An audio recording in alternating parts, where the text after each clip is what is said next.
আসসালামু আলাইকুম। আনমনিরা কিচেন থেকে বলছি, নতুন রান্না দেখতে থেকে।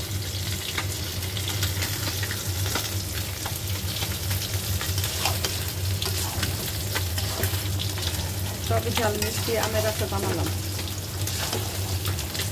এখন দিব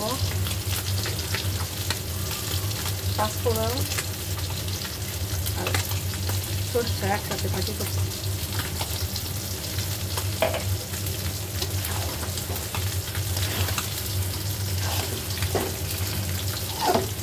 ছোটো ছোটো ভেজে নিচ্ছি, যেমন মাছের যেন নষ্ট না হয়।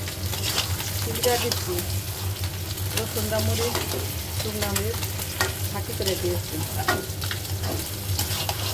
তারপর আচারটা বানালাম।